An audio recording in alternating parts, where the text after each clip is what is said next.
So the question that came up in the class, there are many questions. One of them that came up is, can you fully perform the mitzvah of visiting the sick via the phone or via Skype or Zoom? So the answer is based upon the different reasons that are offered for why Hashem commanded us to visit the sick. And there are three central reasons why we're commanded to do so. The first reason is pretty simple, is that we want to show up for other people and give them emotional support, basically provide presence and support.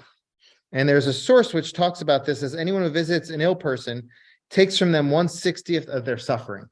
Okay, so the Talmud says, why don't you go visit somebody with 59 other people and you'll solve all their whole sickness, right? So they say it's not the same. Every person takes another 60th from what was left.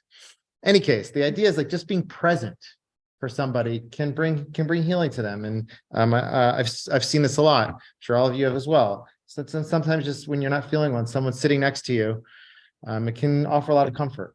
So that's the idea of just offering presence. The other, another reason that's offered is based on an act of Rabbi Akiva. It says when in times of Rabbi Akiva, no one wanted to go visit somebody who was sick. None of the sages went, and Rabbi Akiva took it upon himself to go visit the sage. And when Rabbi Akiva got in there, it says he swept and sprinkled water on the dirt floor, and then he recovered.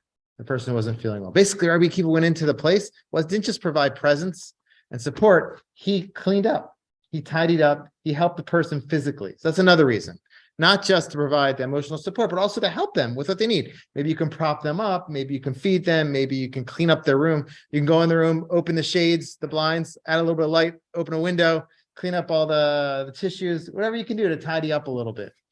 That's the second reason. So that's physical assistance. And the third reason, which people often don't pay attention to, which kind of is a little bit more uniquely Jewish, is that we're supposed to, when we visit the sick physically, we're supposed to assess their situation, and based on that, pray for them.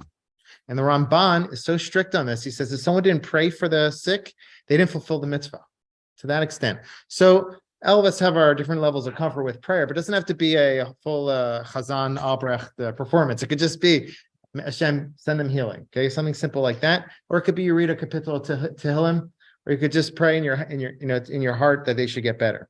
So those are three reasons: support, physical assistance, and prayer. So let's think about how that works with the telephone. So it's physical support and engagement with them physically. It's not as it's difficult via the phone or via Zoom. So that would be a side that would not be as great. Support and presence, you could provide that on the phone. You could provide that with a text. Maybe it's not as great as being there in person, but I've seen many times just shooting out a text to somebody who's not feeling well can change their whole day. That's the idea of presence. And in terms of prayer, it's better, they say, to go there in person because you can really feel what's going on. You can really feel what's going on. You can really pray for them. You can see everything that's going on around them, what they're feeling. Sometimes you can't catch that all from the phone. So the bottom line is it's preferable if you can go in person. With all things being equal, of course, there's a lot of fears of contracting different things and busy life schedules. Nevertheless, it's very important to be engaged in this mitzvah in person or over the phone. Over the phone, you can accomplish a lot, and I think that especially today, either via the phone or in person, we should push ourselves a little bit harder to fulfill this mitzvah. There's a lot of people in need. I think all of us kind of got in a routine of being we're introverted when it comes to this, and we should work towards extending ourselves like Hashem did to Abraham.